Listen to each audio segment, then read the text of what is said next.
नमस्कार विद्यार्थियों, हम बात कर रहे थे जो आवश्यक अनिवार्य खनिज तत्व हैं उनका वर्गीकरण और उनके कौन कौन से कार्य हैं। तो हम पढ़ चुके हैं वृहत पोषक तत्व, जो दो ग्रुप थे, CHO, N, P और K। इसके बाद में ये हमने डिटेल से लिया था इनको, 1 2 3 कार्बन, हाइड्रोजन, ऑक्सीजन। 4 नंबर पर लिया था नाइट्रोजन को, 5 पर फॉस्फोरस को, 6 पोटेशियम, 7 पर कैल्शियम, 8 पर मैग्नीशियम और 9 पर सल्फ़र। तो ये लास्ट वीडियो में हम सल्फ़र के बारे में बात कर रहे थे कि जो ब्रेसिकेसी कुल के जो पादप हैं, उन जो पादपों में तीखी गंध आती है। क्यों आती है? क्योंकि वो सल्फर युक्त वाष्पिल पदार्थ उनमें पाया जाता है। दूसरा हमने बात की थी प्रोटीन संश्लेषण के लिए भी आवश्यक एमिनो अम्ल है, उनके संश्लेषण में भी सल्फर की आवश्यकता होती है। तो इस प्रकार से ये 9 जो तत्व हैं उनके बारे में हमें पढ़ चुके। कौन से वाले 9 हैं एक बार पुनः देख लें। ये आरेख देखें। खनिज वृहत पोषक तत्व 9 है, सूक्ष्म पोषक तत्व 8 है। वृहत पोषक तत्व 9 के 3-3 के ग्रुप बनाए थे हमने। अखनिज में 3, प्राथमिक वृहत पोषक NPK 3 और द्वितीयक वृहत पोषक कैल्शियम, मैग्नीशियम, सल्फर। तो ये वृहत पोषक तत्व 9 प्रकार के, उनके बारे में हम पढ़ चुके हैं। अब 10 नंबर पर लेंगे सूक्ष्म पोषक तत्व और फिर आगे बढ़ते जाएंगे।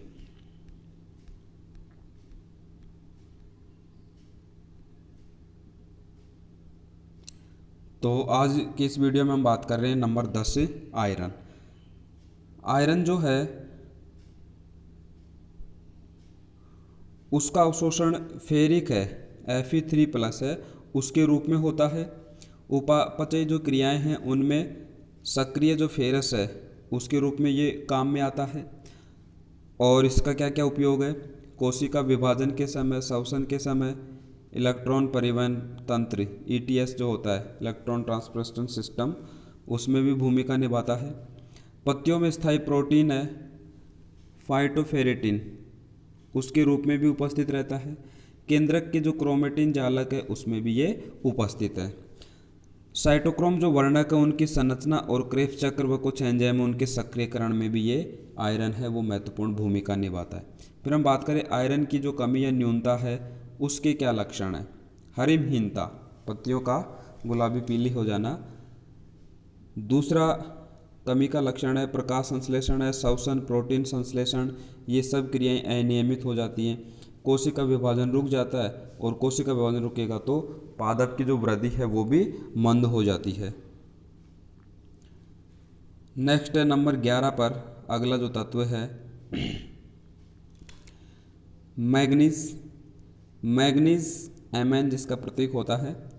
मृदा में जो मैग्नीज है वो डाइऑक्साइड है, उसके रूप में पाया जाता है, परंतु जो इसका अवशोषण है वो मैग्नस आयन Mn+2 के रूप में होता है। किस किस में भूमिका निभाता है या कार्य करता है? क्लोरोप्लास्ट है, उसके संश्लेषण में भूमिका निभाता है। श्वसन है, नाइट्रोजन उपापचय, प्रकाश संश्लेषण के एंजाइम हैं उनको सक्रिय करता है। तो ये इसके कार्य हो गए।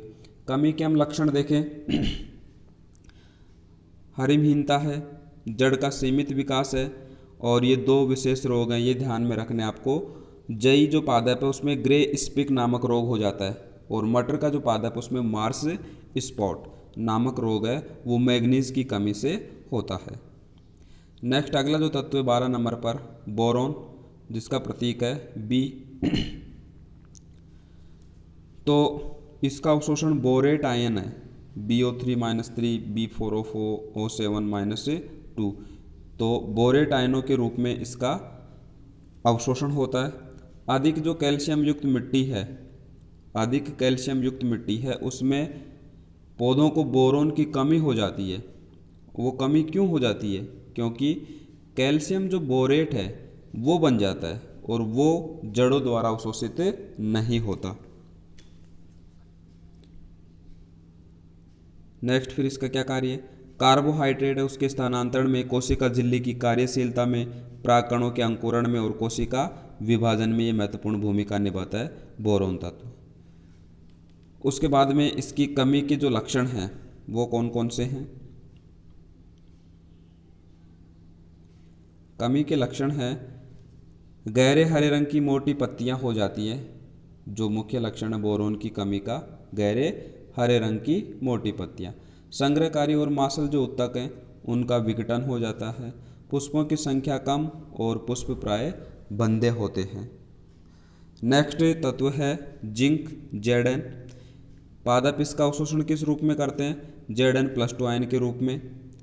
कार्बोक्सिलेज एंजाइम है उसका ये घटक होता है।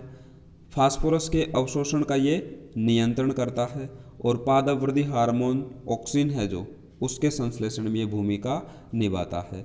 कमी के लक्षण देखें तो पत्तियों में श्वेत धब्बे वो हो जाते हैं, पादप बौना रह जाता है, पत्तियां छोटी और विकृत हो जाती हैं, जिसको एक विशेष नाम भी दिया गया है। कौन सा रोग? लघु पर्ण रोग।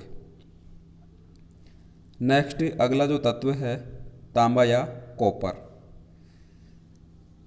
पादप इसका अवशोषण करते हैं Cu+ या Cu+2 आयन के रूप में। ऑक्सीकरण अपचयन क्रिया में ये किसका कार्य करता है? इलेक्ट्रॉन वाहक की तरह कार्य करता है। प्लास्टोसाइनिन व जो साइटोक्रोम वर्णक है, साइटोक्रोम ऑक्सीडेज, उसका ये मुख्य घटक है। प्रकाश संश्लेषण में इलेक्ट्रॉन वाहक है उसके रूप में ये कार्य करता है। कमी के लक्षण देखें, पत्तियों का मुरझाना, मुड़ना, शीर्ष भाग है पत्तियों का वो सफ़ेद हो जाता है। नींबू में ये जो रोग है पत्तियों का शीर्ष भाग सफ़ेद होना, उसको बोलते हैं शीर्षारंभी रोग, डाईबैक डिजीज। फिर नेक्स्ट है मोलिब्डेनम, अगला जो तत्व है। तो मोलिब्डेनम है उसका अवशोषण मोलिब्डेनम ऑक्साइड है MoO2 इसके रूप में होता है। ये तत्व क्या करता है? नाइट्रोजिनेज व नाइट्रेज रिडक्टेज जो एंजाइम है उनका मुख्य कारक है, और ये एंजाइम है वो कौन सा कार्य करते हैं? नाइट्रोजन स्थिरीकरण में। तो मोलिब्डेनम का जो भूमिका हो गई किसमें? नाइट्रोजन स्थिरीकरण में। कमी के लक्षण हैं हरिमहीनता, कम पुष्पन, पत्तियों का कर्बूरण मतलब मुड़ जाना, विकृत हो जाना, और फूल गोभी में ये जो पत्तियां हैं विकृत हो जाती हैं उसको विशेष नाम दिया गया वीप टेल। फिर नेक्स्ट है अगला जो तत्व है क्लोरीन। क्लोरीन है वो मृदा में क्लोरीन जो आयन है उसके रूप में विलयशील अवस्था में पाया जाता है, परंतु ये किसी भी जैव रसायन का घटक नहीं है। कार्य की हम बात करें तो कार्बोहाइड्रेट उपापचय में और विद्युत आवेशों के संतुलन में। इसकी कमी से कौन से प्रभाव होंगे? पत्तियों में चितकबरी, हरिमहीनता और उत्तकों का क्षय हो जाता है, और फलों का निर्माण भी इसकी कमी से कम होता है। नेक्स्ट अगला जो तत्व है निकेल या निकेल जिसको बोलते हैं, ये अभी इसका पूरी तरह से वैज्ञानिकों को ज्ञान नहीं है, पर यह अनुमान लगाया गया है कि संभवतः Ni+2 आयन के रूप में पादप है वो इसको उपयोग में लेते हैं। एक एंजाइम है यूरिएज, उसका ये प्रमुख घटक है, और किसी भी प्रमुख जैव रसायन है उसका ये घटक नहीं है।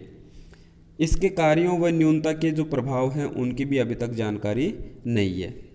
एक विशेष नोट फिर हमने लिखा है क्या कि जो तत्व संचरणशील होते हैं, कौन से तत्व? संचरणशील तत्व होते हैं, यदि उनकी पादपों में कमी या न्यूनता होती है तो उनके जो न्यूनता के लक्षण हैं वो पहले किस में आएंगे? पुरानी पत्तियों में, और फिर बाद में आएंगे नई पत्तियों में। तो ये तो बात किसकी हुई? संचरणशील तत्व।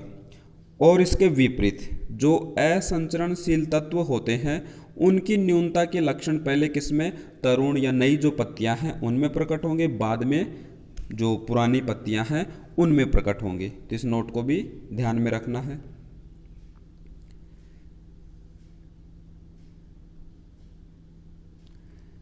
अब ये जो न्यूनता के लक्षण हमने बताए उस आधार पर ये ग्रुप बनाए गए अलग अलग तत्वों के। जो अग्रस्त कलिकाओं में न्यूनता का लक्षण प्रकट होता है वो सामान्यतः कैल्शियम और जो बोरोन है उसकी कमी से होता है। फिर हम बात करें कि पहले तरुण पर्णों में लक्षण उत्पन्न होंगे, पहले तरुण नई, तो वो किसके कारण, असंचरणशील तत्वों के कारण होंगे, जिनके उदाहरण कौन कौन से, CuS, Fe, Mn। इसके विपरीत पहले पुरानी पर्ण हैं उनमें लक्षण न्यूनता के लक्षण प्रकट हों तो वो किसके कारण होंगे, संचरणशील तत्वों के कारण। तो ये दो ग्रुप हो गए, संचरणशील असंचरणशील। तो संचरणशील तत्व कौन कौन से हैं, N, P, K, Mg, Zn और MO। तो ये ग्रुप हो गए किसके आधार पर, संचरणशील और असंचरणशील तत्वों के आधार पर। तो इस वीडियो में इतना ही, बाकी नेक्स्ट वीडियो।